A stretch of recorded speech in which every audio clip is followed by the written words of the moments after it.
Depuis quelques jours, les agriculteurs sont très remontés contre le président de la République, qu'ils accusent d'avoir changé d'avis sur l'accord entre l'Union européenne et le Mercosur. Ce qu'il faut savoir, en fait, c'est qu'on n'est pas au premier revirement de la part du président de la République sur cet accord. Déjà, la France a donné, c'était pas Emmanuel Macron à l'époque, mais la France a donné son feu vert à la Commission européenne avec l'ensemble des États membres de l'Union européenne pour qu'elle négocie avec le Mercosur. Ça, c'était en 1999, donc il y a plus de 25 ans. Et une première conclusion est intervenue en 2019. Au mois de juin 2019, la Commission européenne et le Mercosur sont venus annoncer en marge d'un sommet du G20 à Osaka les conclusions des discussions et donc le lancement de la procédure de signature. À ce moment-là, Emmanuel Macron a pris la parole, il s'est félicité de cette conclusion et a qualifié cet accord avec le Mercosur de bon accord. Quelques semaines plus tard, et ça a été une surprise totale, et sans que la moindre virgule n'ait été modifiée dans le contenu de l'accord, Emmanuel Macron est devenu d'un coup très hostile à cet accord de libre-échange avec le Mercosur et a même mené une véritable fronde contre cet accord qu'il qualifiait de très mauvais. Au cours de cet été, il y a eu beaucoup d'incendies en Amazonie. À l'époque, le président du Brésil était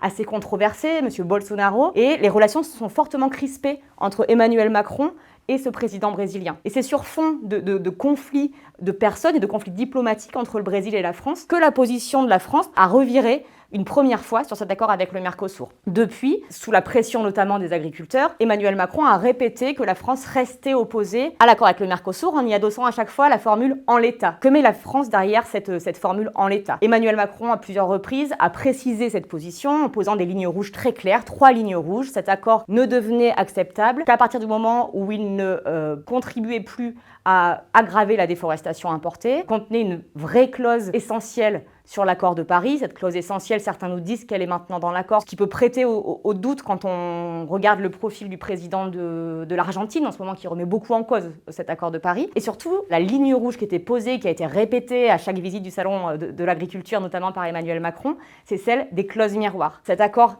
devait être absolument rejeté dès lors qu'il contribuait à faciliter les importations de produits agricoles et alimentaires qui ne respectaient pas les standards de production imposés aux agriculteurs français et européens, notamment en matière d'utilisation de pesticides ou de médicaments vétérinaires. On est aujourd'hui à la fin de l'année 2025. Ce qu'on peut constater, c'est que ces 3 lignes rouges, elles ne sont absolument pas remplies. Et pourtant, Emmanuel Macron a semblé, depuis le Brésil la semaine dernière, ou un peu plus tôt depuis le Conseil européen, ouvrir la porte à une possible validation. C'est ce qu'ont dénoncé les agriculteurs. Depuis, des précisions ont de nouveau été apportées. Il semblerait que la France reste opposée à l'accord et demande toujours l'adoption, l'application de ces fameuses clauses miroirs, selon qu'on parle de clauses incluses dans l'accord, ou de mesures miroirs, selon qu'on parle de mesures inscrites dans des règlements européens. Cette voie, c'est sans doute celle à suivre. C'est celle qui permet de continuer de faire du commerce mondial tout en étant cohérent avec nos engagements de durabilité, tout en étant cohérent